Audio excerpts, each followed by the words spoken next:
Hello everyone, स्वागत है आप सभी का आपके अपने YouTube चैनल पर। मैं हूं राकेश तलरेजा, आपका अपना एप्टीट्यूड मेंटर। बच्चे लोग, आज इस वाली क्लास में ना हम लोग मेरे साथ रीजनिंग का एक जबरदस्त कॉन्सेप्ट डिस्कस करने वाले हैं। एग्जाम में ना इस वाले क्वेश्चन पर, इस वाले कॉन्सेप्ट पर ना आपके कैलेंडर वाले चैप्टर से एकदम क्वेश्चन पूछा जाता है। और मुझे ऐसा लगता है कि ये जो मैं आज आपको कॉन्सेप्ट देने वाला हूं ना इस वाले वीडियो में, कहीं ना कहीं ये वाला जो क्वेश्चन है हम बच्चों को अक्सर परेशान करता रहा है कि थोड़ा सा इसको सॉल्व करना अगर आप ना मंथ कोड से सीखो या फिर अगर कुछ रटने वाली क्रिया से सीखो तो थोड़ा सा लेंथी हो जाता है। तो मैंने सोचा कि एक जबरदस्त क्विक डेमो वीडियो आप बच्चों के लिए जो है रिकॉर्ड करते हैं और इसमें कैलेंडर का पूछा जाने वाला सबसे इंपॉर्टेंट क्वेश्चन इस वाले वीडियो में आपसे कंसेप्ट बताकर एकदम बढ़िया एक्सप्लेनेशन के साथ डिस्कस कर लेते हैं। ठीक है, तो इस वाले वीडियो में एकदम अंत तक बने रहना। हम लोग मेरे साथ इस वाले वीडियो में कैलेंडर वाले चैप्टर का एक मस्त वाला क्वेश्चन रीजनिंग वाले सेक्शन से सीखने वाले हैं। उसके पहले मैंने आप बच्चों को कई दफा जो है ये वाली जानकारी दी है, एक बार फिर से फटाक से रिवाइंड करवा देता हूँ। 3 मार्च को यानी कि कल से हमारी जो है एक न्यू बैच स्टार्ट हो रही है और इस वाली बैच में आपको डिस्काउंटेड फीस पर, जो उसकी रेगुलर फी है वो है 7,000 रुपए, डिस्काउंटेड फीस जो कि पहले सप्ताह के लिए मतलब 3 मार्च से लेकर 10 मार्च तक अगर आप एडमिशन ले लेते हैं तो आपको जो फीस है वो पड़ेगी 4,500 रुपए। और इस 4,500 में हम आपको क्या क्या प्रोवाइड करने वाले हैं, उस 4,500 में इन सभी एग्जाम्स की तैयारी, ये जो सारे के सारे जो एग्जाम है ये अपकमिंग एग्जाम है व्यापम कैलेंडर के हिसाब से, तो इन सारे के सारे एग्जाम्स की तैयारी बहुत ही बढ़िया तरीके से एकदम बेसिक से लेकर एडवांस तक सारा का सारा हम उसमें डिस्कस कर लेंगे इस वाले बैच में। और इसके अलावा आपको मान लिया अगर आप लाइव क्लास अटेंड करते हो तो लाइव क्लास तो आपको मिलेगी मिलेगी, लेकिन कभी कभी ऐसा होता है कि हमारी जो लाइव क्लास है वो मिस हो जाती है। तो अगर आपकी लाइव क्लास मिस हो जाती है तो सारी की सारी क्लासेस का आपको रिकॉर्डेड एक्सेस भी प्रोवाइड करवाया जाएगा। ठीक है, तो रिकॉर्डेड आपको एक्सेस मिलेगा, प्लस जितनी भी हम क्लास लेते हैं उसमें आपको प्रिंट आउट करवाने के लिए या फिर आपको जो है स्वयं से पढ़ने के लिए जो है पीडीएफ भी प्रोवाइड करते हैं। तो जो हम पढ़ाएंगे क्लासरूम में उसकी तो आपको पीडीएफ देंगे ही देंगे, बाकी आपको स्वयं से थोड़ा बहुत पढ़ाई करते रहने के लिए, क्वेश्चन की प्रैक्टिस करते रहने के लिए आपको हम प्रैक्टिस सेट की पीडीएफ भी प्रोवाइड करते हैं। तो उसमें आपको क्या क्या मिल रहा है, लाइव क्लासेस मिल रही है, प्लस जो अगर क्लास में से उसका रिकॉर्डेड सेशन मिल रहा है, प्लस सारी की सारी क्लासेस का पीडीएफ फॉर्मेट में आपको पूरा नोट्स प्रोवाइड करवाया जा रहा है। और इसके अलावा एक दो नहीं, 6 एग्जाम की तैयारी जो अभी इस साल के एकदम अपकमिंग एग्जाम है, सारे के सारे एग्जाम की तैयारी इस एक बैच में ही करवा दी जाएगी। ठीक है, इसकी जो वैलिडिटी है वो 1 साल के लिए वैलिड रहेगी। अगर आप पहले साल में, अगर पहले सप्ताह में अगर एडमिशन ले लेते हैं तो इसकी जो फीस है वो 7,000 ना होकर आपको कितने पड़ेगा, 4,500 में पड़ेगा। और भी अगर आपको कोई अगर क्वेरी हो इस वाले बैच से रिलेटेड तो ये हमारे कॉन्टेक्ट नंबर आपके पास गिवन है, आप इस वाले नंबर में किसी भी नंबर में कॉल करके इंफॉर्मेशन ले सकते हैं। और इसके अलावा जो हमारा फिजिकली जहां पर हम अवेलेबल रहते हैं, मतलब अगर आप मिलकर अगर कोई क्वेरी अगर डिस्कस करना चाहें तो ये हमारा एड्रेस है रायपुर में डीडीओ नगर पर, और भिलाई में भी पावर हाउस में आप बिल्कुल आकर मुलाकात कर सकते हैं। ठीक है, तो ये मैंने आपको एक बैच की बढ़िया जानकारी दे दी। अब हम लोग चलते हैं अपने काम की तरफ, जो मुझे आप बच्चों से डिस्कस करना है। ऐसा क्वेश्चन आपके पेपर में आएगा, जैसे वो ना ऐसे लिख देगा what was the day, what was the day of India's independence day. मतलब कि आपसे पूछेगा कि भाई भारत के आजादी के दिन कौन सा दिन था, इस तरह के क्वेश्चन आते हैं।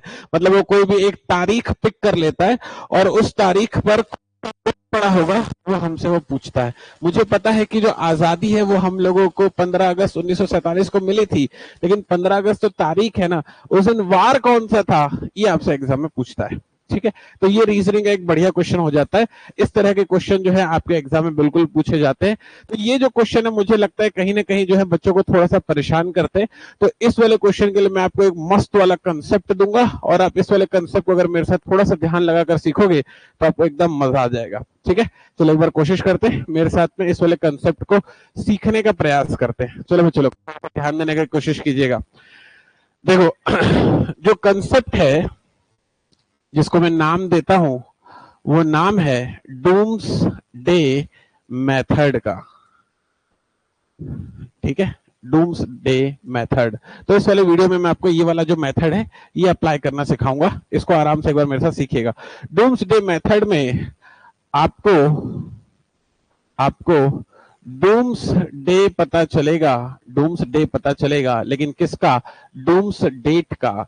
तो डूम्स डेट का जो डे है वो पता करने का जो अप्रोच है वो होता है anchor day, anchor day plus year divided by 12 plus reminder of year divided by 12 plus reminder of year divided by 12 upon में 4। ये हो गया मेथड। ठीक है, एंकर डे क्या होता है? एंकर डे जो होता है वो मुझे याद रखना पड़ता है। एंकर डे मुझे याद रखना है। मुझे क्या याद रखना है कि भाई 2000 से लेकर 2099 तक जो एंकर डे है वो मुझे मिलता है ट्यूसडे। ये थोड़ा आपको याद रखना पड़ेगा, एक ही लाइन है, ज्यादा कोई टफ नहीं है याद रख पाना। 1900 से लेकर 1999 तक जो मुझे एंकर डे मिलेगा वो मिलेगा वेडनेसडे, और 1800 से लेकर 1899 तक जो मुझे एंकर डे मिलेगा वो मिलेगा फ्राइडे। ठीक है, वैसे हमारे एग्जाम में जो है इन्हीं 3 रेंज पर ही सवाल पूछे जाते हैं, तो इन्हीं 3 रेंज का बस आप एंकर डे याद कर लीजिए, उससे ज्यादा आपके एग्जाम में पूछा नहीं जाएगा। ठीक है, उसके अलावा जो आपको पता होनी चाहिए वो पता होनी चाहिए भैया डूम्स डेट। डूम्स डेट क्या होती है? डूम्स डेट होती है लास्ट डेट ऑफ फरवरी, या फिर 4/4, 6/6, 8/8, 10/10, 12/12। अब जरा इस वाली बात को समझने की कोशिश करो। मैंने अभी ना आपको सिर्फ सवाल बताया। सवाल क्या बताया कि भाई भारत की आजादी के दिन कौन सा दिन था, ये मैंने आपको सवाल बताया। फिर उसके बाद मैंने आपको बोला कि मैं आपको एक कंसेप्ट दूंगा और उस कंसेप्ट को मैंने नाम रखा डूम्स डे मेथड, और उस मेथड को मैंने बोर्ड पर लिख दिया है। अभी मैंने आपको समझाया कुछ नहीं है, तो जब समझाया नहीं हूं तो समझ में आया भी नहीं होगा, ये नॉर्मल बात है। तो अभी जो बोर्ड पे लिखा है ना, पहले तो वो नोट्स आराम से कॉपी कर लो। जबरदस्त मेथड है, इसको पहले इत्मीनान से देख देख कर जो है अपने पास लिख लो। ठीक है, अभी मैं आपको 2-3 बार लगाना सिखाऊंगा ना, तो आपको अच्छे से इसका आइडिया हो जाएगा कि इसको इम्प्लीमेंट कैसे किया जाता है। तो अभी मैं इसको समझाया नहीं हूं, समझाने वाला हूं। पहला आपका जॉब होना चाहिए कि इसको इत्मीनान से पूरा का पूरा छाप लीजिए। उम्मीद है कि आपने इसे पूरा का पूरा कॉपी कर लिया होगा। अब एक बार इसको 1 बाय 1 समझने की कोशिश करते हैं कि ये होता क्या है। ठीक है, अब देखो हमारे को ना एग्जाम में ना कुछ डेट गिवन होती है जिस पर हमसे दिन, मतलब कि कौन सा वार है, ये पूछा जाता है। जैसे अभी भी जो सवाल उसने मेरे से पूछा कि भैया भारत की आजादी के दिन कौन सा दिन था। तो भारत की जो आजादी है वो हमको मिली थी 15 अगस्त 1947 को। तो उसने मेरे से ये पूछा कि भैया 15 अगस्त 1947 को कौन सा डे था, ये मुझे बता दो। ठीक है, तो अब ये एक उदाहरण है, ये तारीख जो एक उदाहरण है, ऐसे किसी भी तारीख पर आपसे एग्जाम में सवाल पूछ लिया जाता है कि भाई इस तारीख को कौन सा वाला दिन था। पॉइंट आया समझ में? तो मेरे को कैसे पता चलेगा कि इस तारीख को कौन सा दिन पड़ा था, उसके लिए मैंने आपको मेथड बताया, ये है doomsday method.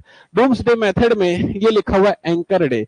Anchor day आपको इस पर्टिकुलर रेंज के लिए याद रखना पड़ता है। ठीक है, तो डूम्स डे मेथड जैसे यहाँ पर जो है 1947 वाली साल के लिए इसने जो मेरे से पूछा है, तो 1947 के लिए जो रेंज पड़ेगी वो मानते हो 1900 लेकर 1999 के लिए पड़ेगी। तो जो एंकर डे जो 15 अगस्त 1947 के लिए चुना जाएगा वो दरअसल बुधवार मतलब कि वेडनेसडे चुना जाएगा। तो ये हो गया एंकर डे की वैल्यू, ये मैंने आपको बताया।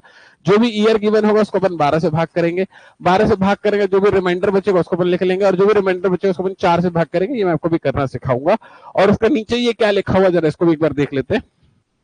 उसके ये नीचे लिखा हुआ है बच्चे लोग डूम्स डेट।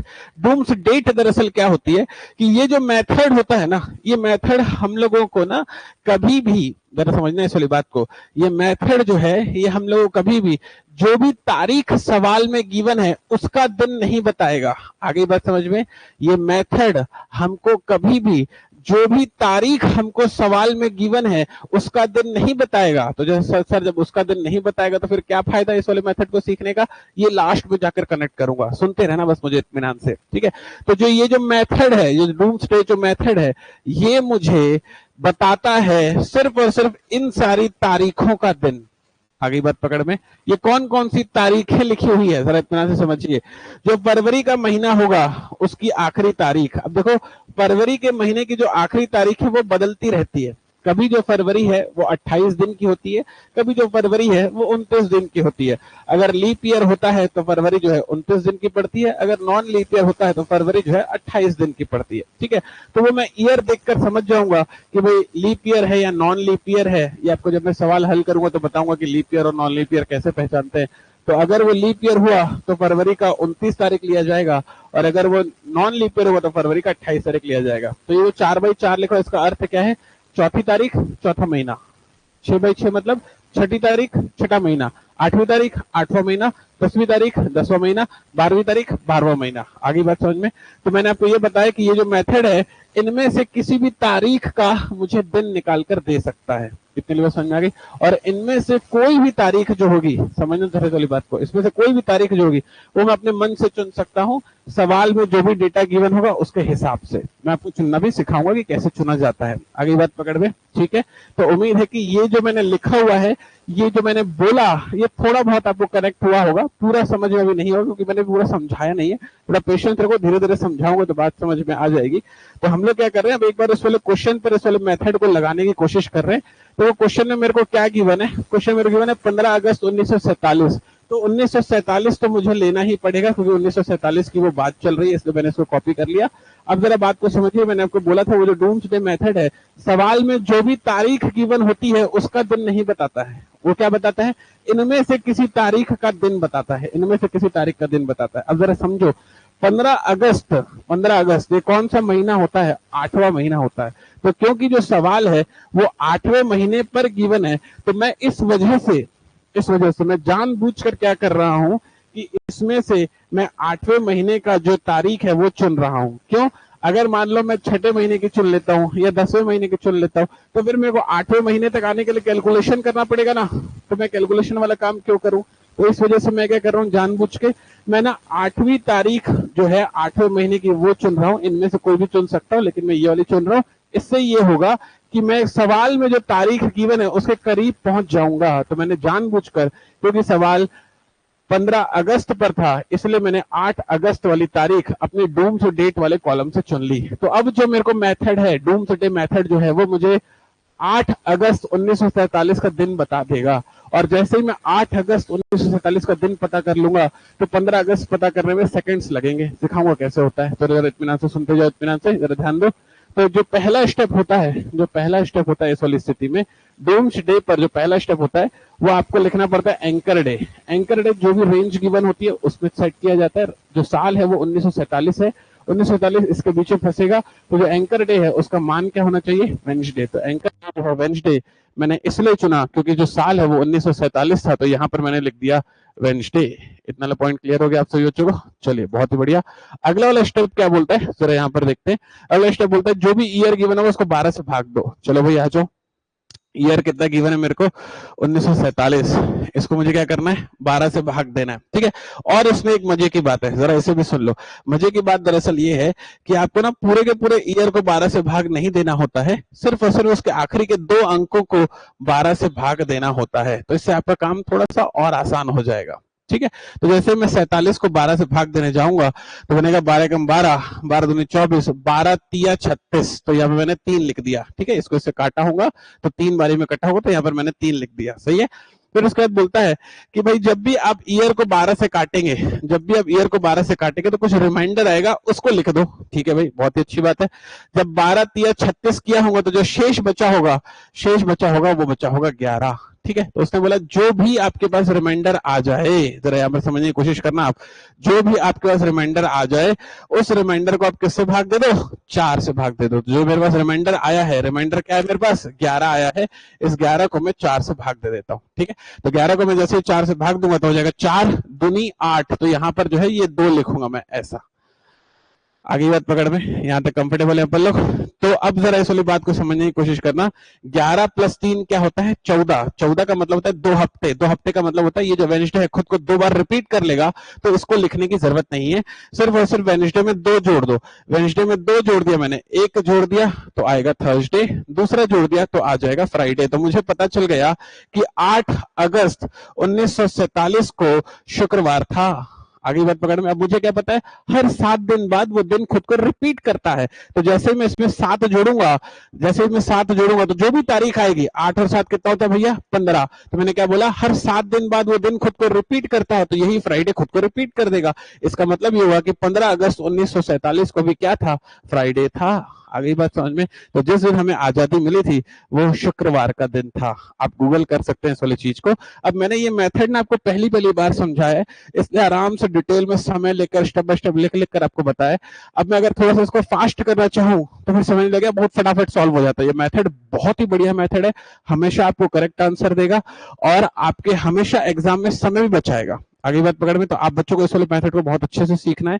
पहली पहली बार देखे होंगे तो हो सकता है कि थोड़ा सा जो है एफर्ट लगा होगा, धीरे धीरे प्रैक्टिस करोगे एफर्टलेस हो जाएगा। चलो एक बार और कोशिश करते हैं मेरे साथ। जैसे मान लो मेरे पास क्वेश्चन आता है कि भैया भारत की गणतंत्र दिवस के दिन कौन सा दिन था? आगे बात पकड़ में। रिपब्लिक डे के दिन कौन सा डे था? मान लो अगर मेरे से ये वो पूछ लेता है, ठीक। रिपब्लिक डे होता कब है? गणतंत्र दिवस होता कब है? होता है 26 जनवरी 2000 नहीं 1950। ठीक है। तो 26 जनवरी 1950 को कौन सा दिन था, ये उसने मेरे से सवाल पूछ लिया। गणतंत्र दिवस के दिन कौन सा दिन था, ये उसने मुझसे सवाल पूछ लिया। ठीक है। अब मैं इस वाले क्वेश्चन को सॉल्व करना सिखाता हूं। ईयर कौन सा दिया है उसने? 1950। तो मुझे 1950 ही लेना पड़ेगा। आगे बात पकड़ में। आपको सवाल में जो भी तारीख गिवन होती है, डूम्स डे का जो मेथड है उस पर्टिकुलर तारीख का दिन नहीं बताता है, जो डूम्स डेट लिखी होती है उसका ही दिन बताता है। तो आप चाहो अपने मन से, आप चाहो अपने मन से तो या तो 12/12 ले लो, या तो 12/12 ले लो, या तो फरवरी की आखिरी तारीख ले लो। 12/12 ले लोगे तो आपको फिर जो है जनवरी तक जाने के लिए जोड़ना पड़ेगा। फरवरी की आखिरी तारीख लोगे तो आपको जनवरी तक आने के लिए माइनस करना पड़ेगा। ठीक है। तो मैं क्या करूं, जोड़ना थोड़ा आसान होता है माइनस करने के बजाय। और एक और बात आपको इसमें सिखाना चाहता हूं, इस वजह से मैं 12/12 वाला पिक कर रहा हूं। ठीक है। तो मैंने जो है जानबूझकर डूम्स डेट वाले सिलेक्शन में से 12/12 पिक किया। आप जरा इस वाली बात को समझना। अगर आपने 12वें महीने की 12 तारीख ली तो यहां पर आपको 1950 नहीं लेना पड़ेगा, 1949 लेना पड़ेगा। यही वाली बात मैं आपको सिखाना चाह रहा था। क्यों? क्योंकि जब आप दिन जोड़ोगे 12 दिसंबर में, जब आप दिन जोड़ोगे 26 जनवरी तक जाने के लिए, तो अपने आप ही नया साल लग जाएगा। 1949 से अपने आप ही 1950 आ जाएगा। ये जो मैंने शब्द बोले अगर मान लो पकड़ में नहीं आए होंगे तो थोड़ा मुझे सॉल्व करते हुए देखना, बात समझ में आ जाएगी। ठीक है। चलो आगे बढ़ते हैं, थोड़ा सा एक बार फिनांस वाले क्वेश्चन को सॉल्व करना सीखते हैं। तो मैंने क्या बताया था, पहले लिखना होता है एंकर डे। तो ये वही 1900 से 1999 की रेंज में पड़ेगा। तो एंकर डे मुझे याद होना चाहिए, वो होगा वेडनेसडे। ईयर को 12 से भाग दो, ईयर का आखिरी का 2 डिजिट है 49, 49 को मैं 12 से भाग दूंगा तो हो जाएगा 12 कम 12, 12 24, 12 36, 12 चौके 48। तो ये 4 यहां पर आ जाएगा। रिमाइंडर जो भी बचेगा उसको अपने को लिख देना है, और जो भी रिमाइंडर आता है उसको हमें 4 से भाग दे देना है। ठीक है। तो जैसे मैं 1 को 4 से भाग दूंगा तो शून्य बारी में कटेगा, तो यहां पर मैंने लिख दिया शून्य। ठीक है। तो वेडनेसडे में मुझे जो है 4 और 1 5 ऐड करना है। तो क्योंकि हर 7 दिन बाद, समझ चली बात को, हर 7 दिन बाद वो दिन खुद को रिपीट करता है, तो इसका मतलब कि चाहे 5 जोड़ दो, चाहे 5 जोड़ दो या 2 कम कर दो, एक ही चीज निकल कर आती है। तो मैं क्या करता हूं, 2 को कम कर देता हूं। तो जैसे 1 को कम करूंगा तो होगा ट्यूसडे, दूसरे को कम करूंगा तो आ जाएगा मंडे। तो इसका मतलब मुझे ये पता चल गया कि 12 दिसंबर 1949 को दरअसल मंडे था। मेरे को ये पता चल गया। लेकिन सवाल जो है 26 जनवरी पर पूछा गया है। जरा इत्मीनान से इसे सीखने की कोशिश करना, बढ़िया चीज यहाँ पर आपको मैं सिखाने वाला हूँ। ठीक है। जरा ध्यान दोगे समझ में आ जाएगा। अब जरा समझिए, 12 दिसंबर से मुझे जो है 26 जनवरी की तरफ जाना है। तो जब 12 दिसंबर 26 जनवरी की तरफ जाऊंगा तो दिसंबर का 31वीं तारीख जीऊंगा। दिसंबर की 31वीं तारीख जिया, इसका मतलब कि 12 दिसंबर से 12 दिसंबर से 12 जनवरी 12 दिसंबर से 12 जनवरी तक जाने के लिए, 1 मिनट दीजिएगा, वीडियो ऑन कर देता हूं, स्टॉप हो गया होगा।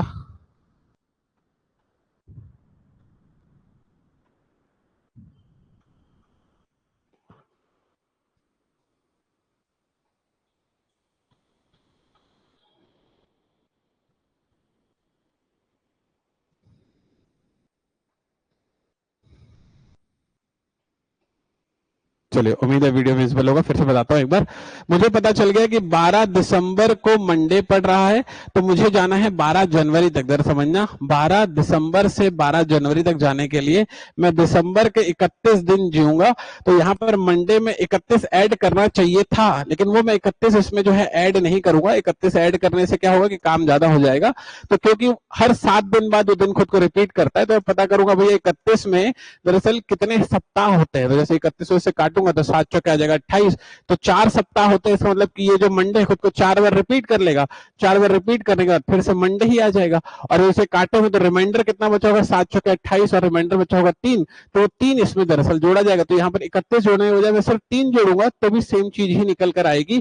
और 1949 से क्या निकल कर आ जाएगा, 1950। क्यों? क्योंकि मैं दिसंबर में 31 दिन जोड़ रहा हूँ, तो जनवरी लग रही है जो कि नए साल की लगेगी। ठीक है, तो मंडे में 3 जोड़ दो।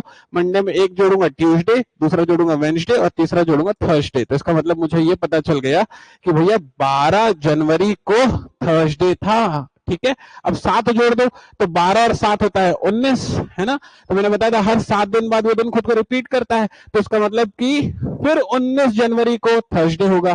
फिर 7 जोड़ दो, 19 और 7 कितना होता है 26, तो इसका मतलब कि फिर 26 जनवरी को थर्सडे होगा। तो मतलब मैं जो जवाब पता चल गया कि 26 जनवरी 1950, मतलब कि जिस दिन हमारे देश में संविधान लागू हुआ था, वो दरअसल गुरुवार का दिन था। आप चाहें तो इसे गूगल कर सकते हैं, अब देखेंगे वो डेटा जो है इससे मैच करेगा।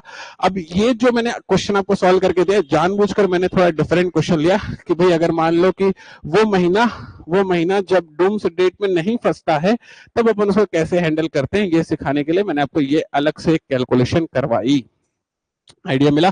तो ये जो मैंने आपको वीडियो में 2 क्वेश्चन अभी करवाए हैं, अगर किसी बच्चे को इसमें कष्ट हो तो इस वाले वीडियो को 2-3 बार देखना, तो बात समझ में आ जाएगी मैं कौन से स्टेप पर क्या कर रहा हूं। हर एक का रीजन बोला हूं, 2-3 बार सुनोगे बात समझ में आ जाएगी। उसके बाद भी अगर कोई डाउट हो तो कमेंट सेक्शन में मेरे से डाउट जरूर पूछ लेना। ठीक है, बाकी हमारे एग्जाम में कैसे क्वेश्चन आते हैं, जरा उन क्वेश्चंस को भी देख लो। हमारे एग्जाम में ऐसा क्वेश्चन लिखा हुआ रहेगा, ऐसा क्वेश्चन जैसा आपके बोर्ड में लिखा हुआ ना, ऐसा क्वेश्चन लिखा हुआ रहेगा। ठीक है, आराम से रिलैक्स होकर इस वाले क्वेश्चन को पढ़ते हैं और मेरे साथ इस वाले क्वेश्चन को सॉल्व करने की कोशिश करते हैं। मैं डूम्सडे मेथड को इस वाले क्वेश्चन में फिर से करके बताऊंगा, तो आपको बहुत ही अच्छे तरीके से समझ में आ जाएगा। चलो जरा फिर से कोशिश करते हैं। उसने क्या बोला है, सवाल को जरा पढ़ते हैं। अप्रैल 2001 की कौन सी तारीख पर बुधवार होगा? आगे बात पकड़ में, तो मेरे से बोल रहे हैं कि भैया अप्रैल 2001 की कौन सी तारीख पर बुधवार होगा, और उसने 4 ऑप्शन लिख कर दे दिए, 1 तारीख, 8 तारीख, और फिर अगर 7 जोड़ तो 15 तारीख, वैसे 2 तारीख, 9 तारीख, या 3 तारीख या 10 तारीख, एंड सो ऑन, 4 तारीख या 11 तारीख, एंड सो ऑन। बहुत आराम से देख लो इस वाले सवाल को, बहुत ही इंपॉर्टेंट सवाल है। ऐसे सवाल आपके एग्जाम में बिल्कुल आते हैं, तो उसको थोड़ा अच्छे से मेरे साथ सीखने की कोशिश कीजिए। ठीक है, चलो आ जाओ बच्चों लोग, थोड़ा सा ध्यान दो, मैं आपको डिलीवर कर रहा हूँ, जरा समझने की कोशिश कीजिएगा। अब देखो मेरे से पूछ रहे भैया अप्रैल 2001 में कौन सी तारीख पर जो है बुधवार था। अब जैसा मैंने आपको सिखाया, इसे थोड़ा सा उल्टा करके, थोड़ा सा घुमा करके मेरे से दरअसल उसने सवाल पूछ लिया। ठीक है, कोई बात नहीं, मैं जवाब दे दूंगा, कोई मसला नहीं उसमें। उसने ईयर जो बोला है वो दरअसल बोला है 2001 का।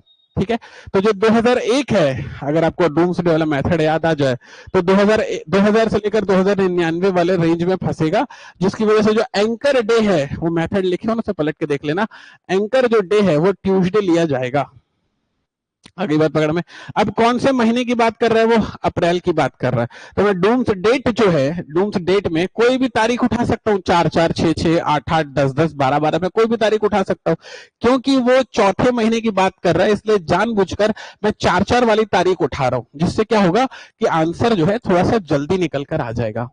ठीक है, तो ये जो मेथड है ये मुझे 4 अप्रैल 2001 में कौन सा दिन होगा ये बताने वाला है। ठीक है, जिसका मैंने एंकर डे चुना ट्यूसडे। जो भी ईयर गिवन होता है उसके आखिरी के 2 नंबर को आपको 12 से भाग देना होता है। जरा इतना से सारी चीज को सीखिएगा। तो जब आप 01 को 12 से भाग दोगे तो 0 बारी में ही कटेगा। ठीक है, तो जो रिमाइंडर बचेगा वो 1 बचेगा, तो रिमाइंडर मैंने ऐड कर दिया। और इस 1 को जब आप 4 से भाग दोगे, इस वाले 1 को जब आप 4 से भाग दोगे तो वो 0 बारी में कटेगा, इसलिए यहां पर मैंने 0 लिख दिया। उस वाले केस में जो रिमाइंडर बचता है उसे देखना नहीं होता, इसे छोड़ना होता है। ट्यूसडे में अगर आप 1 जोड़ोगे तो आएगा वेडनेसडे। तो मुझे पता चल गया कि भैया 4 अप्रैल 2001 को बुधवार था। उसने यही पूछा था कि भैया अप्रैल 2001 की कौन सी तारीख पर बुधवार पड़ेगा। मैंने निकाल दिया कि 4 अप्रैल को बुधवार पड़ेगा। इसका मतलब कि 1, 2, 3, 4 अप्रैल वाला जो है इसका सही जवाब हो जाएगा। पता चला हमारे एग्जाम में कैसे क्वेश्चन आते हैं और इस वाली ट्रिक से आप इस तरह के सवालों को कैसे देखकर सॉल्व कर सकते हैं, आइडिया मिला। तो ऐसा ही होता है, मतलब शुरू शुरू में जो है थोड़ी सी चीजें कम समझ में आती है, लेकिन अगर एंड तक बने रहो ना तो कनेक्शन बढ़िया बन जाता है। तो मैं उम्मीद करता हूँ कि इस वाले क्वेश्चन को सॉल्व करने के बाद आपको कंसेप्ट में बढ़िया स्ट्रेंथ आ गई होगी। ठीक है, एक क्वेश्चन आपको जो है मैं होमवर्क के लिए दे रहा हूं, ये क्वेश्चन जो है आपके लिए होमवर्क रहेगा। आप इस वाले क्वेश्चन को स्वयं से सॉल्व करेंगे और इसका जो आंसर है आप मेरे साथ कमेंट वाले सेक्शन में शेयर करेंगे। जो भी आपका आंसर आएगा मैं कमेंट वाले सेक्शन में आपको बताऊंगा कि सही आया या गलत आया। चाहो तो एक और ऑप्शन ले लो, यहाँ पर ऑप्शन नंबर ई भी है, ABCDE, वो है नन। ठीक है, तो ये मैंने आपको जो है क्वेश्चन आपके होमवर्क में दिया है जिसको आपको स्वयं से सॉल्व करना है और जो आंसर है मेरे साथ कमेंट वाले सेक्शन में शेयर करना है। ठीक है, मैं आपको बताऊंगा कि जो आपने निकाला है वो सही निकाला है या गलत निकाला है, मैं उम्मीद करता हूं। लेकिन अगर आपने इस वीडियो को शिद्दत से सुना है, 2-3 बार रिवाइंड करके सुना है, तो आप इस वाले क्वेश्चन को सही बनाओगे। ठीक, और बाकी जो मेरी अनाउंसमेंट थी जो मैंने आप बच्चों को दी, हाँ भाई, हमारी जो नई बैच है वो कल से शुरू हो रही है, तो एकदम कुर्सी की पेटी बांध लीजिए। जैसे मैंने कंसेप्ट आप बच्चों से इस वाले वीडियो में और इसके पहले वाले वीडियो में शेयर किए, बिल्कुल वैसे ही सारे तरह के क्वेश्चन जो आपके एग्जाम में सीधे सीधे पूछे जाते हैं, इंक्लूडिंग ट्रिक्स, इस वाले सारे के सारे वीडियोस में आपको बताए जाएंगे, इस वाले सारे के सारे कोर्सेज में बताए जाएंगे। सभी बैचेस की क्लास चलेगी, सभी फैकल्टी क्लास लेंगे, maths, reasoning, English, science, GS और भी बाकी जो CG के उन सभी की क्लासेस जो है, करंट अफेयर क्लासेस, सभी की क्लासेस जो है बिल्कुल चलेंगी और इन सभी एग्जाम्स की जो तैयारी है आपकी एंड टू एंड बहुत अच्छे से करवाई जाएगी। ठीक है, तो मुलाकात होगी आप बच्चों से कल हमारे रेगुलर बैच में, आपका इंतजार रहेगा। अपना ख्याल रखिएगा, जल्दी मिलते हैं।